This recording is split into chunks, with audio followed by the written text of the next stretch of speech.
Hi, welcome back to Coffee Talk, the show where I make coffee, drink coffee, and talk about mental health. Today, I wanted to talk about 3 important tools to survive emotionally. 3 important tools that are gonna help you get through everything you're gonna have to get through or everything you are currently going through. And those tools are more of a vague system, so it's not like go to the gym and do push-ups, but I think they're personally tools that have helped me a ton that I use every single day. Maybe a way to change the way you see things by taking those 3 into account. As always, first thing we do is make coffee. I have new coffee. Not at all the one I said I was gonna go back and buy. No. And I have dogs excited because they think it's a treat bag. And that is not treats. It's coffee and you get heart attack if you eat it. No, I guess you can't see off frame, but I have 2 dogs right now on my face. I have to take away their sticks because they might fight each other. Okay, so we have new coffee. It's called William coffee. Never had it before. This is the first. So could go well, just like it could all go to shit.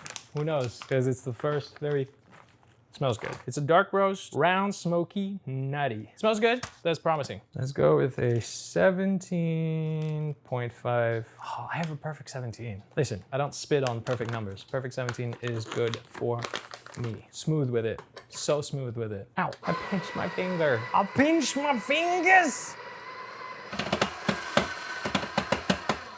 First of the 3 things is objectivity. I think a lot of the things that I say could be seen as obvious, but I think the obvious oftentimes gets forgotten or not seen for as big as it is. Having objectivity, looking at every situation objectively, not subjectively, is insanely helpful. Objectivity is to remove yourself. Objectivity is looking at a situation for what it is without putting your own personal take into it, your own feelings into it. And the reason why this is really important is as you go through things, as you go through specific situations that are very subjective, right? You're going through it. You're yourself dealing with this issue. Sometimes being objective is the only way that you'll make sense of something. Simple example of objectivity helping you change your perspective on something is, let's say you're at work and you think, I suck. Jesus, that is too watery. No! That's pretty bad. Okay, note to self, I need way more than just 17 in there. Doesn't smell horrible, but it might be enough, Muffin. I'm having this problem because Mocha is literally closer to me as I handle food, coffee. And so Muffin, being jealous and needing to be the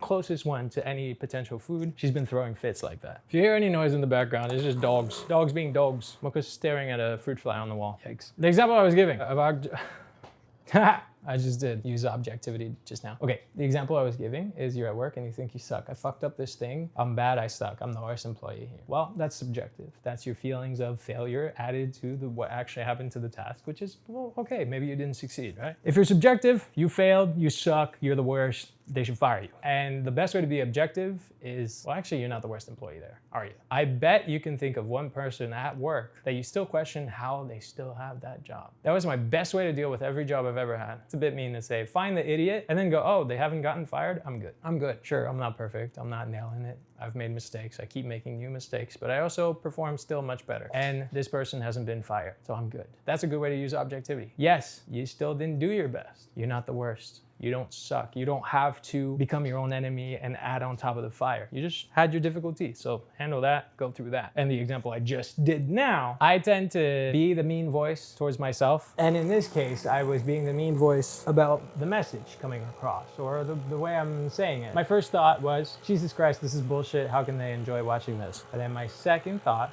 the objective thought, is, well, 1, actually, plenty of people do enjoy it. 2, I'm definitely not the worst fucking person making videos out there. 3, my opinion is still valid. My points are still valid. And 4, who gives a fuck? I can be okay with the message I send out. So that's being objective. That's me using that tool, objectivity, to change my perspective on it, to not make myself my enemy. Because a lot of surviving emotionally, well, it turns out helping yourself is being your support system and not being the one that pushes you further down. Because your whole environment, your whole world, everything around you can push you down. You're the person that can keep yourself afloat, and those tools can help that.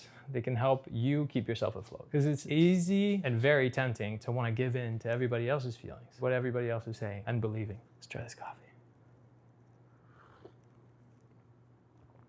It's okay. Next time I'll do it with more beans, more coffee, because it's okay for now. Second one, acceptance.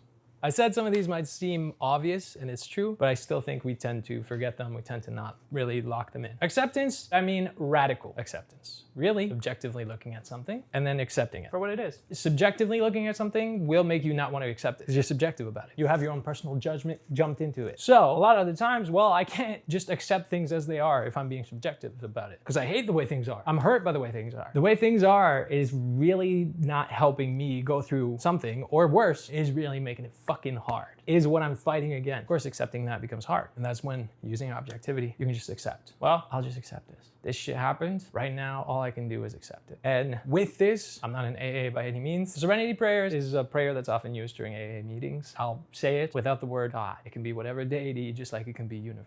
But the main point is, grant me the serenity to accept the things I cannot change, courage to change the things I can, and wisdom to know the difference. So courage to change the things you can, yes. And then the wisdom to know when it's not something you can change, and so it is something you must accept. Objectively, you'll be able to see things and understand, yeah, this is something I'll just have to accept. It's happened. It's the way things are currently going. The situation is what it is, and I have to accept it. It is what it is. Sorry. Radical acceptance helps a ton with everything. There's also another tool I like using. It's from DBT. Rationalizing your thoughts comes kind of with acceptance. We kind of just did that with the whole I suck at work. The first thought, I suck. I suck at this. I'm horrible at my job. Second thought, well, actually, I'm not the worst. I just failed this. Yes. I didn't do that as best as I could. Is the world on fire? No. Is my job at risk?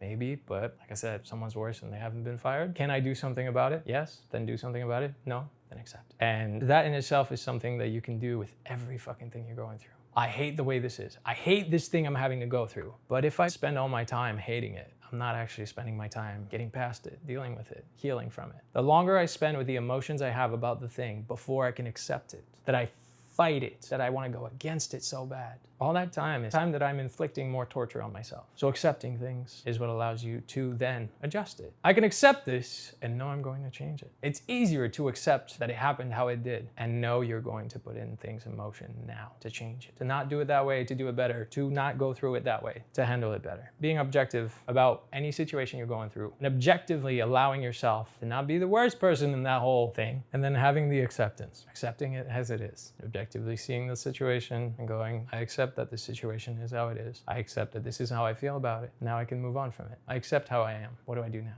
Next step. And the third tool is resilience. Resilience is something you just have. I think everyone has it. I think human beings as a species have resilience. That's the only way we survive through all the periods of history. So resilience is something that we all have. It's all a given. I'm very resilient. I used to hate how much I am like my dad. I don't know my dad all that much, but I know how similar to him I am from my family, telling me and also comparing us in a great way and not great way at times. But that was the thing I hated the most for a long time, being reminded that I'm just like him. Except one day it was, oh wait, I also have all his best qualities. My grandma, his mom, made sure I knew that. But I also have all his best qualities. That my dad is as resilient as someone can be. That holy shit, how is he not dead yet? Is insane. And somehow I inherited that. I have that. I've had many times my life crumble, whether it's jobs, whether it's relationships, whether it's situations that I was in, just everything feel like it crashed down and I have nothing left and just gone, okay, well now I gotta bounce. To a point where now I welcome it. I see it as the universe doing a cleanup, and you're welcome to accept that for yourself too. To see it as, hey, the universe is taking out the trash. The universe is saying it's time to shift. I believe in the universe and destiny in a way, and whenever my whole world crumbles and the way I feel about something, let's say crumbles, kind of the universe telling me, hey, it's been long enough. Time for something else. Time to bounce. And I have the resilience to just do it. But resilience is also something you can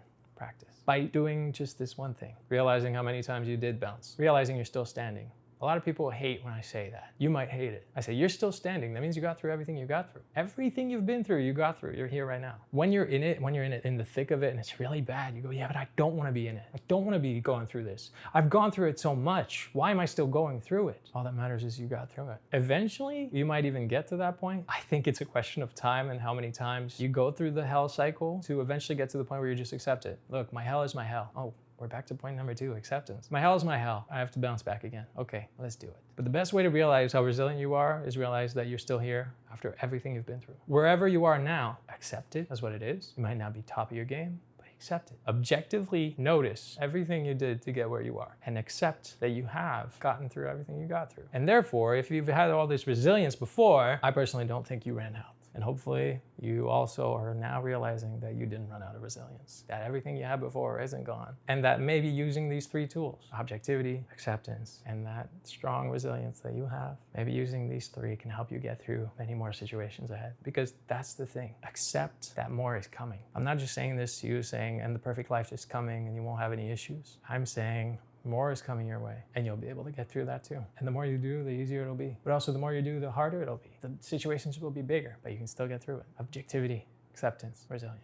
And to wrap it all up, I'll just say this too shall pass. The real expression is this too will pass, but let's sound fancy about it. This too shall pass. If you're in the thick of it, it'll pass. If you're in the best of it, it'll pass. That's why I mean more challenges are coming your way, because even the good will pass. And then the next bad will pass, and the good will pass, and the next bad, the whole cycle. Objectivity, acceptance, resilience. You can make your way through so much more. I believe in you, and hopefully using these 3 tools, you might just start doing that too. If you feel like hearing more of me talk about mental health stuff, well, you can click over here and enjoy yourself. And if not, well, I appreciate that you made it all the way here. Thanks a bunch for watching. It means a lot to me. I hope that this was a tiny bit helpful to you. Have a good one. I'm gonna finish this okay coffee and see you in the next one, okay? Bye.